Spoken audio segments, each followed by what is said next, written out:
Começa agora os 10 mil deles. O reality cast que faz o seu tempo render. Este é o podcast que mostra os bastidores de um investimento na Bolsa de Valores e é muito bom ter você do outro lado. Eu sou Leonardo Levati, aqui está ele, que cuida das estratégias, mata a cobra e mostra como é que é. Super Carlos Castrucci, seja bem-vindo, tudo certo? Fala, Léo.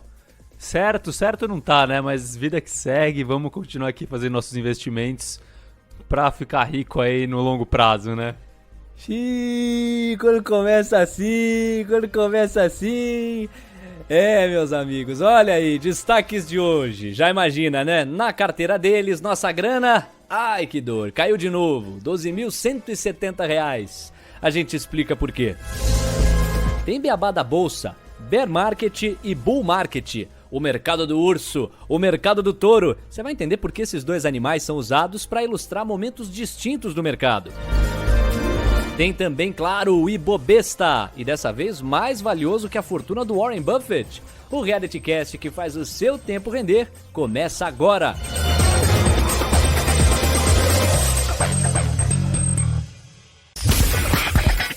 A carteira deles. Direto então para os números que dizem respeito a como foi a semana. Não foi uma semana positiva, o recuo de 0,5%, talvez até não traduza quanta coisa rolou nessa semana. É uma perspectiva de baixa, sobretudo quando a gente compara com o Ibovespa, né? O Ibovespa apresentou aí um crescimento de 1,3%, operando a uma média de 100.098 pontos. O dólar apresentou um recuo de 0,6%, então o real conseguiu compensar um pouquinho a desvalorização frente ao dólar, um dólar custando R$ 5,26. Carlos, o balanço da semana, mais uma em que a gente acabou descolando do Ibovespa, né? Sim, eu vou começar falando um pouquinho do mercado nos últimos meses, né? A gente tá chamando o mercado de mercado caranguejo, né? Porque ele só anda de lado.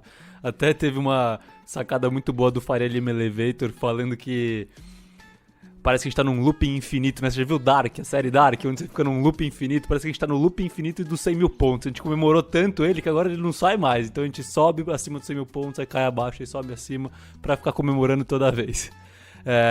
Mas vamos lá então, vou começar falando aqui do desempenho da nossa carteira, tá? A gente voltou a perder por Ibovespa essa semana. E por alguns pontos, entre eles... Algumas empresas pontuais sofreram uma correção mais forte de preço, sem nenhuma justificativa explícita, assim, foi mais uma correção. E o que mais pesou, de novo, foi o desempenho dos bancos, né? Então, enquanto o Ibovespa subiu 1,3%, os bancos na média caíram ali entre 1% e 1,5%. Então é uma diferença de quase 3%. E como a gente está bem carregado de bancos, isso acaba impactando a nossa carteira, né? Agora falando um pouquinho das bolsas ao redor do mundo, como que foi o panorama da semana, né? Assim, as bolsas começaram ameaçando uma recuperação essa semana, depois de 2 a 3 semanas ali de quedas, principalmente das ações de tecnologia. As bolsas, principalmente as americanas, ensaiavam uma recuperação, mas a partir da quarta-feira, da super quarta, com a declaração do Powell, o mercado recuou e as bolsas americanas fecharam praticamente no mesmo patamar da semana passada, ficaram no 0 a 0.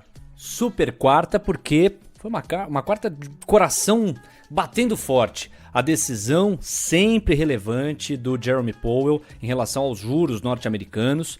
Nem precisa se dizer que, como os Estados Unidos são a economia mais forte do planeta, aquilo que acontece dentro dos Estados Unidos é uma referência, é um parâmetro para todos os outros países. E a decisão do Copom, o Carlos também vai passar por isso, e o Copom foi, mais uma vez naquela reunião de 45 dias em 45 dias, taxativo na manutenção da taxa Selic em 2% ao ano. Por isso, super quarta-feira. E taxa de juros é um termômetro e tanto para a gente falar da economia num sentido mais amplo, né? Perfeito, Léo. Taxa de juros e as demais ferramentas da política monetária de uma forma geral, né?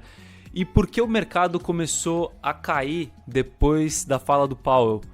Porque apesar dele sinalizar estímulos financeiros por mais tempo, falando que a taxa de juros deve permanecer nesse patamar de 0 a 0,25% ao ano até 2023, o mercado ficou receoso com a sustentabilidade da economia mundial, que está muito apoiada nessas políticas de estímulo dos bancos centrais. Até quando os bancos centrais vão aguentar carregar as economias, de certa forma, nas costas, né? Será que isso é sustentável? O mercado ficou um pouco receoso e isso trouxe uma leve correção para as bolsas ao redor do mundo. Quando a gente transpõe esse raciocínio para o Brasil, isso também está em pauta aqui, né? A questão fiscal, a agenda fiscal, o grau de rigor fiscal para que todas essas políticas públicas de injeção de dinheiro para a população como um todo sejam sustentáveis. Agora é o seguinte, para além desses destaques que você trouxe, Carlos, vamos ainda manter o foco sobre o mercado externo. Alguns outros acontecimentos também chamaram a atenção, para além desses que você pontuou? Sim, Léo, e o destaque positivo veio da China, tá? Nessa semana a gente teve divulgação tanto de atividade do varejo quanto da indústria chinesa, e os dois surpreenderam positivamente o mercado, apresentando resultados de crescimento, tá? Acima do esperado. E isso, além de animar as bolsas por lá, permitiu uma retomada no preço do petróleo. Lembra que o preço tinha retraído com a preocupação com a demanda? Sim, faz todo sentido, né? A partir do momento que a mobilidade foi congelada praticamente em meio à pandemia, isso comprometeu a procura pelo petróleo, a demanda diminuiu pelo petróleo e o preço acabou vindo a despencar. Vamos falar do Brasil. Bom, aqui no Brasil a bolsa terminou a semana em uma leve alta, né? E isso foi principalmente puxado pelas empresas exportadoras de materiais básicos. E quem que é o principal comprador de materiais básicos do Brasil? A China. Então empresas como as exportadoras de minério de ferro, de papel e celulose, de ferro e aço foram os destaques da bolsa essa semana. Ainda que a gente teve decisão da manutenção da taxa de juros em 2%, como você já comentou muito bem, e alguns ruídos políticos que pouco impactaram o mercado nessa semana. Entre esses ruídos, cartões vermelhos, né? Você lembra do pronunciamento do Jair Bolsonaro nas redes sociais? Ele gravou um vídeo em cima das especulações do que aconteceria para viabilizar o Renda Brasil, e aí uma sugestão que a equipe econômica teria dado não agradou ao Bolsonaro. Ele então não sabia de quem tinha vindo a ideia, mas falou que, em sabendo, não teria outra opção a não ser lançar um cartão vermelho contra essa pessoa que estava sugerindo congelar alguns recursos dados para grupos sociais vulneráveis para viabilizar o Renda Brasil. E quem foi o dito cujo? Foi o Valderi Rodrigues, um dos secretários da equipe do Ministério da Economia, um dos secretários da equipe do Paulo Guedes. Bom, esse destaque à parte, vamos falar das empresas que chamaram a atenção nesta semana. A empresa que mais cresceu foi a Vale, um crescimento de 6,1%, e ela que compõe 9% da nossa carteira. Portanto, quando ela sobe, isso impacta, é quase 10% da carteira concentrada em Vale. Sobre a Vale, algo a destacar, Carlos? Bom, além do que eu já pontuei do destaque das empresas de materiais básicos, né, essa semana por conta da China, a Vale anunciou o pagamento de dividendo ainda esse mês de R$ 2,40 por ação.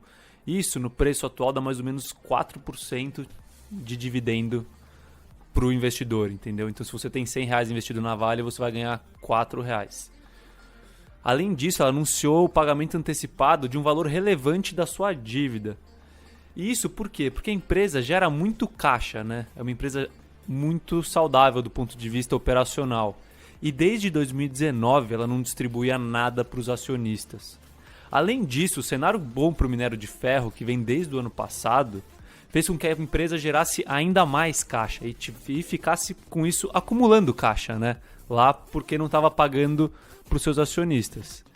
E agora a empresa começou a distribuir esses dividendos, e eu acredito que o fato dela ter muito caixa ainda guardado vai fazer com que ela distribua ainda mais num futuro próximo. E além dessa possibilidade de dividendos extraordinários, ou seja, acima do que é normal que ela distribua, ainda existe um grande desconto entre preço e valor na Vale. É uma empresa que eu gosto bastante de investir, tá? Eu tenho bastante convicção nessa tese. Para você ter uma ideia, eu faço meus modelos de precificação para estimar o valor da empresa, né?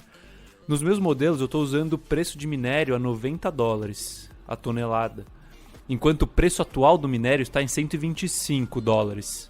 E mesmo considerando esse preço de $90 para o minério, o retorno esperado no investimento em Vale é muito atrativo, assim, é um dos mais atrativos da minha carteira.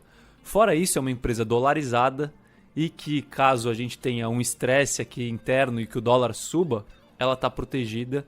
E se a economia aqui não crescer, para Vale independe porque ela exporta quase tudo que ela produz.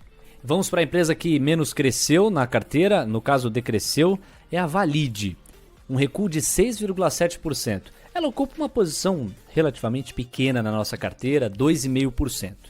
Vamos entender melhor a lógica dessa empresa, porque ela é uma novidade aqui pra gente, né? O que é a Valid? O que ela exatamente faz?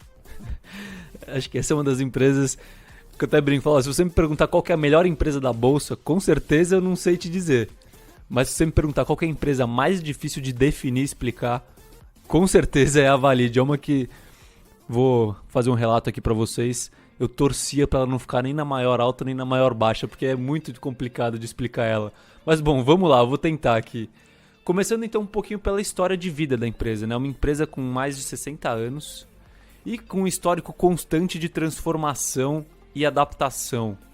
Você estava contando para mim que ela veio para o Brasil num primeiro momento para produzir papel moeda. E aí quando ela chegou no Brasil, rolou uma reviravolta política que fez com que ela abandonasse o plano de produzir papel moeda no país. E a empresa está de pé até hoje, apesar lá atrás desse primeiro revés, tão logo ela chegou aqui. Perfeito, Léo. Então você vê que é uma empresa realmente camaleão, né? Ela vai se transformando conforme precisa. Bom, então falando ainda um pouquinho do conceito qualitativo, né? A Valid é uma empresa multinacional, tá? E ela atua atualmente em 16 países, mais ou menos. Ela é uma corporation, tá? O que significa isso? Ela não tem um acionista controlador, não tem alguém que manda na empresa. Ela é pulverizada em diversos acionistas e o principal deles hoje em dia é a gestora Alaska, do Henrique Breda, que é bastante famosa. Como eu realmente não consigo definir com exatidão o que é a Valid, eu acho que a melhor forma de passar para vocês entenderem a empresa é descrevendo ela, né?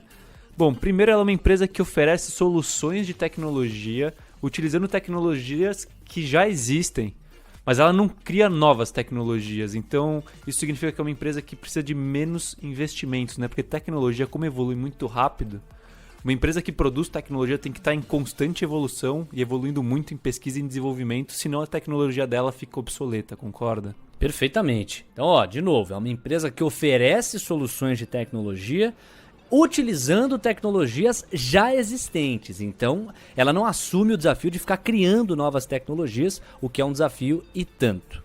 Vai lá, Carlos. Bom, então eu vou passar aqui um pouquinho da Valid, o que ela fazia até pouco tempo atrás, onde ela quer chegar e onde a gente está hoje. Acho que assim você vai entender bem a empresa. Bom, no passado recente ela era uma empresa segmentada principalmente em 3 diferentes segmentos de atuação. O segmento mobile, o que é? É a produção de SIM cards, o chip do seu celular. O segmento de meios de pagamento, e o destaque aí vai para a produção de cartões de crédito, débito, cartão presente e assim em diante. E o segmento de identificação, que é a emissão de documentos de identificação, como RG e CNH, por exemplo. Então o seu RG é feito pela Valid, o seu CNH é feito pela Valid e assim em diante. Ela está bem mais presente na sua vida do que você imagina. Além disso, ela está no segmento de certificados digitais, que é o eCNPJ, eCPF e assim em diante. É maluco pensar que ela tá na minha carteira literalmente todo dia e eu não sabia disso. Então ela aparece na vida dos brasileiros muito mais do que a gente imaginava. E o que falar dessa empresa, da Valid, no futuro? Bom, a gente falou da Valid no passado. O que deve ser a Valid no futuro? É uma empresa focada em apenas um segmento: identificação, seja ela de pessoas, objetos ou transações. E isso não porque ela vai abrir mão dos outros segmentos, mas porque os segmentos mobile e de meios de pagamento estão convergindo para o mesmo caminho, que é o da identificação segura. Faz todo sentido, né? A produção de dados cada vez maior e a necessidade de identificar com agilidade, com precisão, é cada vez mais alta. E nesse momento, o que a Valid tende a oferecer? Bom, nesse momento ela tende a oferecer uma gama maior de serviços e para a qual ela já está preparada para oferecer, tá? Ela já tem essas soluções, ela já pode oferecer para você amanhã, se você quiser. Bom, começando então pelos serviços que ela tem, os da velha guarda, eu vou chamar assim, né? Então, cartões bancários, porque esses devem continuar no futuro, concorda? Cartões bancários, carteira de habilitação e identidade, certificados digitais e gestão de provas e exames oficiais como o Enem, por exemplo. Ela também que faz a impressão segura, o transporte, correção e assim em diante do Enem. Impressionante, né? Ela é muito presente em coisas assim que estão no nosso dia a dia. E os do futuro? Bom, os do futuro, eu começo aqui pelos Embedded SIMs. O que é? Hoje em dia a gente tem muito celular ainda que tem o SIM card, né? Que a gente consegue colocar, tirar. O chip. Isso. Mas aparelhos novos, e aí a gente não fala só de celular, a gente fala de carros com inteligência, a gente fala muito das coisas ligadas à inteligência artificial, à internet das coisas, né? Tudo isso vem com um chip já embutido, que é esse Embedded SIM, ou eSIM. Além disso, ela também oferece gestão digital de faturas, documentos de identidade digitais. Aqui em São Paulo a gente já está com carteira de habilitação digital e agora começou o serviço de RG digital também, né? Sistemas de identificação por biometria, seja ela por reconhecimento facial ou por biometria de dedo, né, de impressão digital.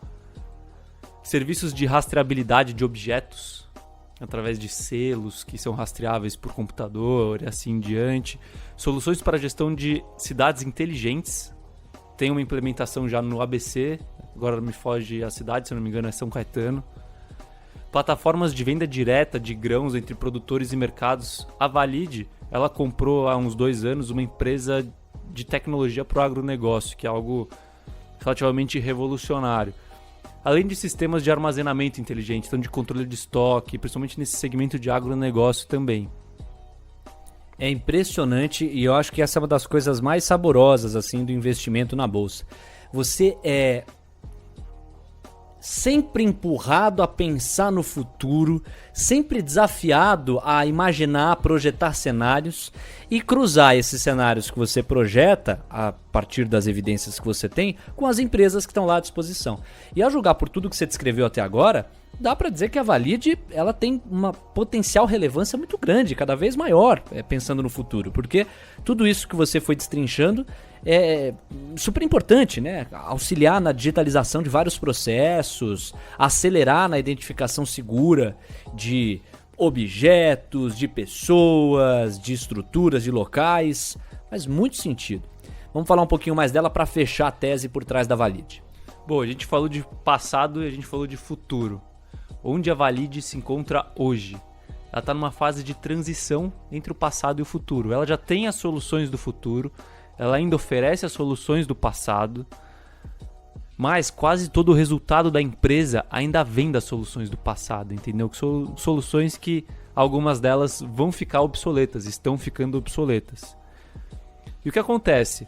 Para que essa tese de investimento dê certo, é necessário que essa transição seja concluída com sucesso. Então, ela já tem as soluções, mas ela precisa começar a vender essas soluções em grande escala para que isso seja muito representativo no resultado dela, entendeu? Bom, a gente falou bastante aqui do potencial de valor da empresa, né? Agora vamos trazer um pouquinho para preço. A empresa hoje conta com bastante pessimismo do mercado, principalmente porque ela ainda está muito dependente dos resultados das soluções antigas, entendeu? O mercado não comprou a ideia das soluções novas dela. Então, para você ter uma ideia, ela está sendo negociada hoje a pouco mais de 0,5 vezes o valor patrimonial dela. O que seria isso? Para fazer uma analogia, se o patrimônio líquido da empresa é 1 milhão, ela está sendo negociada hoje a 500 mil reais de patrimônio líquido. Se a empresa fechasse hoje, você receberia o dobro. É mais ou menos isso, tá? É por isso que o múltiplo é uma boa referência para você avaliar o preço da empresa. Você pegou aí o raciocínio?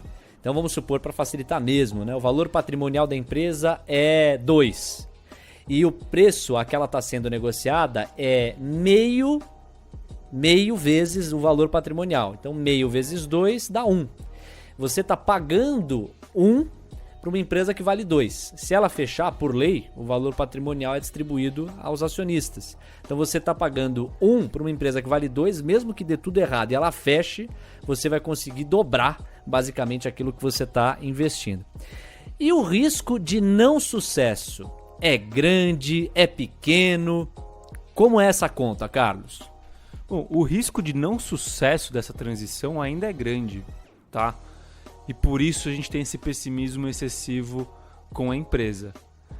Além disso, a transição não vai ocorrer da noite pro dia, né? Você não pode esperar que ano que vem a empresa já seja essa empresa do futuro. Não, vai ser um processo longo e talvez doloroso, tá? Mas, caso esse processo de transição se concretize com sucesso, o preço das ações da Valid se multiplicaria em algumas vezes, tá? A gente não tá falando de 20% de retorno, 30%, a gente tá falando em 4 vezes, 10 vezes de multiplicação. Mas o risco é enorme. Todo risco grande envolve um potencial de retorno grande. Ou um potencial de queda grande também. Não à toa, como é que o Carlos se protege disso? É aquela história da matemática na nossa carteira. A Valid não ocupa 20% da carteira, 30% da carteira, 10% da carteira, que já seria expressivo pra caramba. Ela ocupa 2,5% da carteira, uma posição relativamente pequena, e a gente entende por que ela é pequena, dados os riscos aí que o Carlos colocou na operação. Com isso, mais uma carteira deles entregue para você. Os 10 mil deles. Beabá da Bolsa. Bull Market, Bear Market. O mercado do touro, o mercado do urso. Esse negócio de mercado do touro tem nada a ver com chifres da vida, né? Pelo amor de Deus. Qual que é a pegada aí do touro, do urso? O que essas expressões significam, o tal do Bull Market e Bear Market? E por que esses animais carismáticos são usados para ilustrar? Bom, vamos lá, Léo.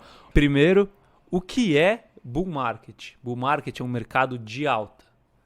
E o que é um Bear Market? É um mercado de baixa. Mercado de alta, ou seja, as ações estão em alta, as ações estão se valorizando. Mercado de baixa, aplique o oposto, é quando rola qualquer desidratação, qualquer queda, mas se você quiser mesmo enxergar o bear market, o mercado de baixa, imagina um circuit breaker, quando a queda é bem expressiva, mais de 10%, e você tem lá o alarme tocando.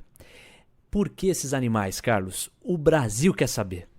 Bom, primeiro então, quando a gente chega no mercado, o que acontece? O mercado é uma briga constante entre os otimistas, que esperam que o mercado suba, e os pessimistas, que esperam que o mercado caia. Concorda? Sim. Então imagina a briga de um touro com um urso. O touro, como ele ataca? De baixo para cima, dando uma chifrada. Por isso, um mercado de alta. Tá vendo? Eu sabia que tinha a ver com chifre essa história aí, tá vendo? É de baixo pra cima, a chifrada do touro, tá vendo? É isso. E o urso é o oposto, né? Ele vai no soco de cima pra baixo. Perfeito, Léo. Por isso, bear market. Tá vendo? É isso. No oferecimento de Bama, você curtiu mais um Beabá da Bolsa. Nas redes sociais, siga a gente. @os 10 mil deles. Carlos, você lembra que no episódio passado a gente desafiou o Ibovespa a tirar uma com o fato de que a gente investe nas empresas do Buffett? Você lembra disso, né? Claro. Ele pediu para avisar que missão dada é missão cumprida. Quero só ver, hein, Caião? Vamos ver se você deu conta do recado. Quero ouvir mais um... Ibovespa! Ibovespa! Eu queria abrir esse quadro fazendo uma denúncia. Episódio passado eu fui provocado aqui nesse mesmo programa. Me desafiaram a falar sobre o fato da nossa dupla investir na empresa do Warren Buffett, que tem como um dos diretores o Bill Gates. Mas eu tenho autonomia nesse quadro. Acharam que eu ia fazer piada sobre isso? Acharam certo, vou fazer. Falar do Buffett e do Bill Gates é falar de duas das pessoas mais ricas do mundo. A fortuna do Buffett está estimada em quase 65 bilhões de dólares. Com dólar a mais de R$5, faz a conta aí alguém, eu sou de humanas, não sei dizer a fortuna em reais. Mas sabe de uma coisa, pessoal? A gente tem que ver sempre o lado bom das coisas. Com essa fortuna bilionária do Buffett, eu tenho mais chance de ficar milionário do que ele. Já pararam pra pensar nisso? E sabiam que ele começou trabalhando na loja de doces do avô? Seria ele o rico Nutella, então? No bom sentido, claro. Ele se formou no ensino médio com um patrimônio de R$90 mil. No meu caso, me formei no ensino médio com 2 advertências e até hoje tô devendo dinheiro de um salgado pro tio da cantina. Hoje, o Buffett é diretor da empresa Berkshire Hathaway, que era uma empresa de tecidos. Aí, em 62, Warren Buffett, que investia nela, não estava satisfeito com os rumos que a empresa estava tomando. O que ele fez? Comprou tantas ações da empresa que tomou o controle dela. Já dizia Sócrates, Contra a grana não há argumentos. É do Sócrates essa frase, né, produção? Não sei. Aos poucos, depois de comprar a Berkshire, o Buffett mudou os rumos da empresa. De tecidos, hoje a empresa compra outras empresas de ramos completamente diferentes. Ele levou o termo passar pano para outro patamar. Entenderam, né? Tecido, pano... Além de tudo isso, o Buffett e o Bill Gates estão recrutando bilionários que firmassem compromisso de doar metade da fortuna conquistada. Não é por nada não, viu, seu Buffett? Mas não esqueça dos seus sócios aqui dos 10 mil quando for doar sua fortuna, viu? Já diria o poeta, amigo é coisa pra se guardar, viu? Friend think to keep, ok? Bye bye.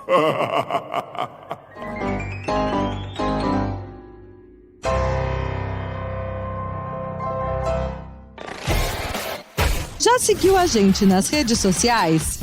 Vai lá no @os 10 mil deles. Mandando um abraço pra galera que faz acontecer com a gente aqui no nosso podcast Super Fernando Barbieri. Grande Fernando, abração pra você, o Beto Oakil e o Mark Noril. Abraço pra cada um deles, estão conosco. Inclusive o Mark Noril mandou pergunta. Uma das perguntas do Mark gira em torno da Avenue, uma corretora norte-americana que viabiliza investimento nas empresas do mercado acionário norte-americano.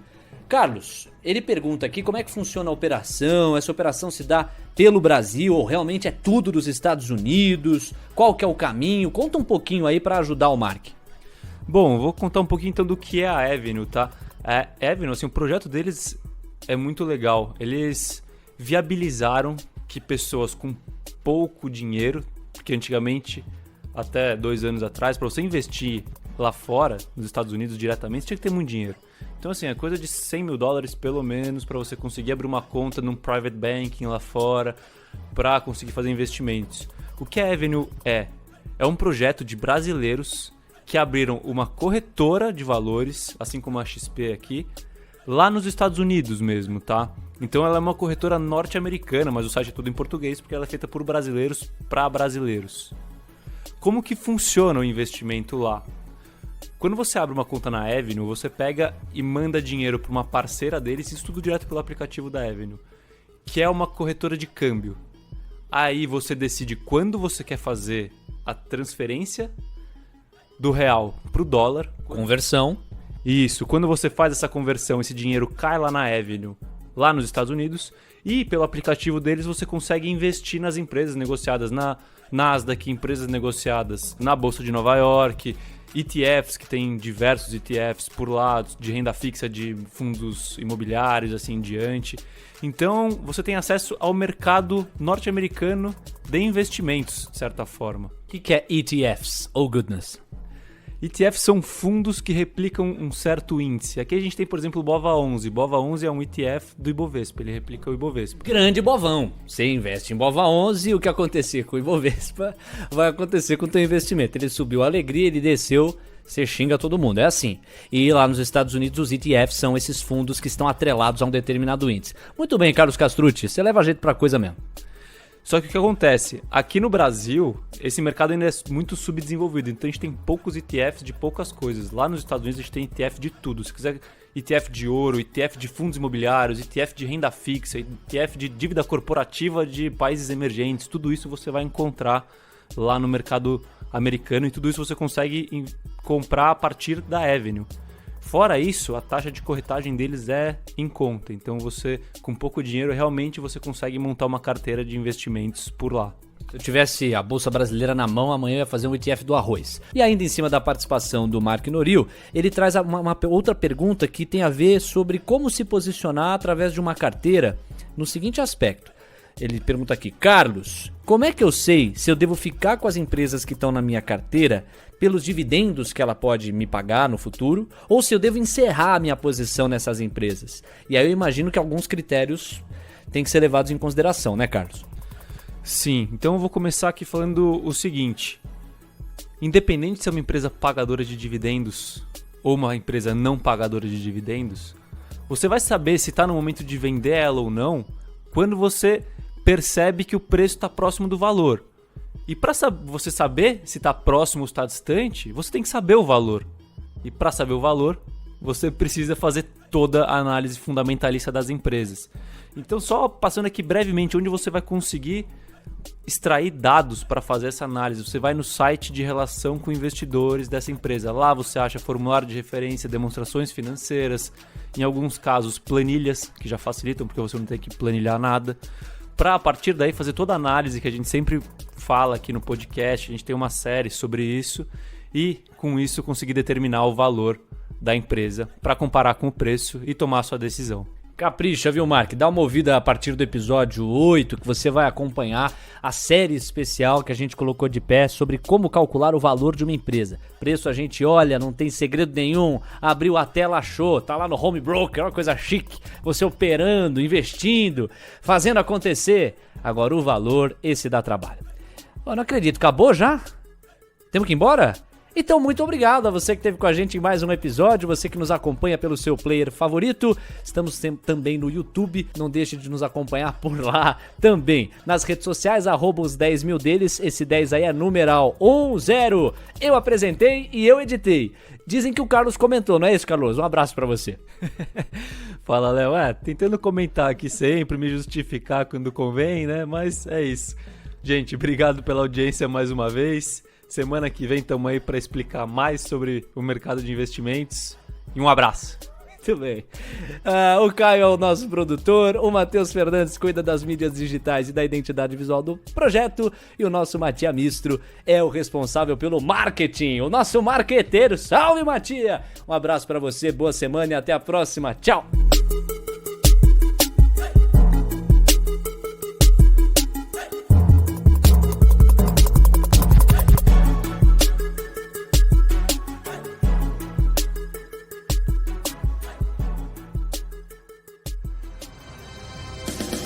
Semana que vem tem mais, os 10 mil deles. Disclaimer.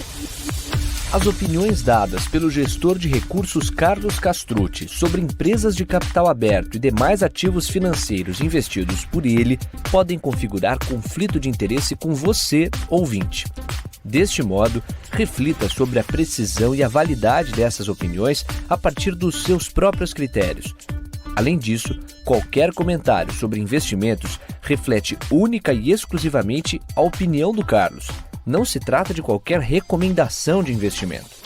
Ressaltamos ainda que a participação dele não tem como objetivo a venda dos serviços da Roa Asset Management, empresa da qual é sócio e por onde realiza os investimentos dos R$10 mil iniciais do projeto.